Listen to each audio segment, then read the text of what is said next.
नमस्कार दोस्तों, मैं आनंद केरला में आपका हार्दिक स्वागत करता हूं। दोस्तों, क्या कृष्ण है तुम्हारे दिल में? दोस्तों, जैसे पूर्णिमा का चंद्रमा अंधेरी रात में पूरे दुनिया को प्रकाश देता है, वैसे ही कृष्ण पूरे दुनिया को हर हाल में खुश रहने का संदेश देता है।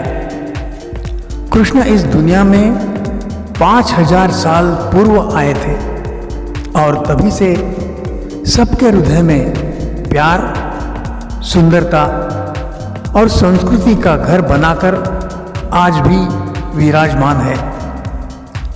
कृष्ण जिसे सारी दुनिया जानती है भगवान कृष्ण के नाम से। 5252 वर्ष पूर्व 18 जुलाई 3228 BC में श्रावण महीने में अष्टमी के दिन रोहिणी नक्षत्र पर बुधवार को रात को 12 बजे भगवान कृष्ण का जन्म हुआ। कृष्ण भगवान 125 वर्ष 8 महीने और 7 दिन जीवित रहे। कुरुक्षेत्र में जब युद्ध हुआ तब कृष्ण 89 वर्ष के थे। भगवान कृष्ण का जीवन आज भी सबको प्रेरणा देता है। कृष्ण के जीवन में प्यार, कोमलता, ज्ञान, सहन शक्ति, उदारता, करुणा और धैर्य ये गुणों से परिपूर्ण है।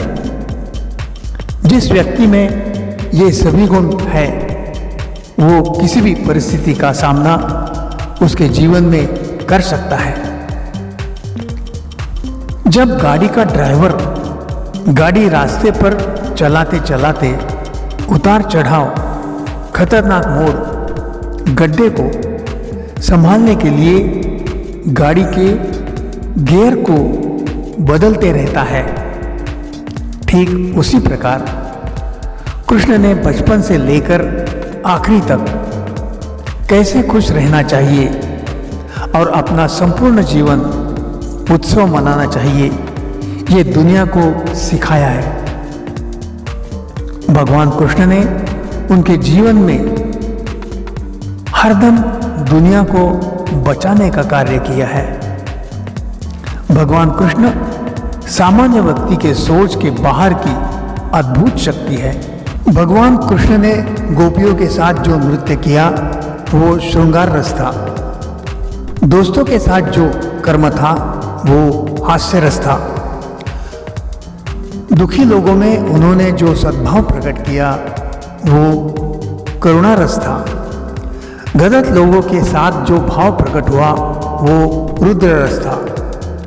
युद्ध भूमि पर जो रूप प्रकट हुआ वो वीर रस था और भयानक रस था। शिशुपाल के साथ विभत्स रस प्रकट हुआ। सामान्य व्यक्ति को कृष्ण का अद्भुत रस अनुभव हुआ और दुष्ट लोगों के लिए भगवान कृष्ण ने उनका भयानक रस भी बताया। इस प्रकार भगवान कृष्ण ने उनके जीवन में नवरस प्रकट किए। भगवान कृष्ण ने उनका जीवन सभी लोगों के जीवन के उद्धार के लिए समर्पित किया था। इसलिए आज दुनिया के कोने कोने में उनकी पूजा होती है। कृष्ण को मथुरा में कन्हैया, ओडिशा में जगन्नाथ, महाराष्ट्र में विठोबा, राजस्थान में श्रीनाथ, गुजरात में द्वारकाधीश और रणछोड़ के नाम से पूजे जाते हैं। तथापि उडुपी कर्नाटक में कृष्णा और केरला में गुरुवायूरप्पन के नाम से लोग पूजते हैं। कृष्ण के माता पिता वासुदेव देवकी है, लेकिन कृष्ण को नंद यशोदा ने पाला पोसा। बलराम कृष्ण के भाई और सुभद्रा उनकी बहन है।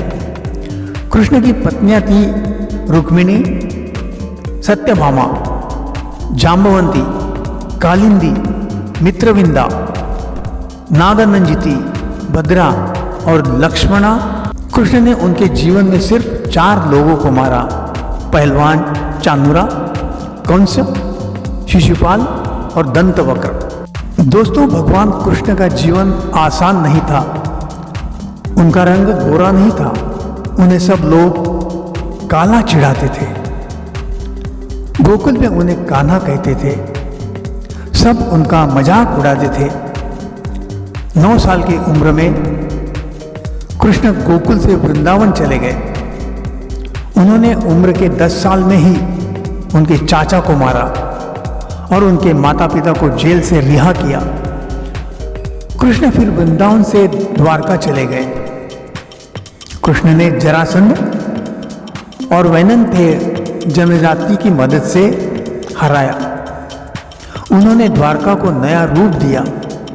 उसके बाद कृष्ण सांदीपनि आश्रम चले गए, जो उज्जैन में स्थित है, जहाँ पर उनकी आयु 16-18 वर्ष की थी। उनकी शिक्षा आरंभ हुई। उनकी शिक्षा के बाद उन्होंने चचेरे को वनवास से मुक्ति दिलाई। उसके बाद उसकी शादी द्रौपदी से हुई। कुरुक्षेत्र में जो युद्ध हुआ उसमें अर्जुन को उपदेश दिया, जो भगवद गीता कहलाता है। युद्ध में जीत अर्जुन की हुई। ऐसा कहते हैं भगवान कृष्ण ने कोई चमत्कार नहीं किया, लेकिन सब परिस्थिति में दिमाग शांत रखकर उपाय निकाला और संदेश दिया। भगवान कृष्ण इसलिए कहते हैं कि उनको भूतकाल और भविष्य मालूम था, लेकिन वो वर्तमान काल में भी सजग रहते थे। लेकिन उनकी मौत जरा नामक के धनुष्य बाण से हुई, जिसका जरा को पता नहीं था। भगवान कृष्ण को जीवन में हर मोड़ पर शांति नहीं मिली, लेकिन वो दुनिया को सिखाते रहे। उनका जीवन दुनिया को हर वक्त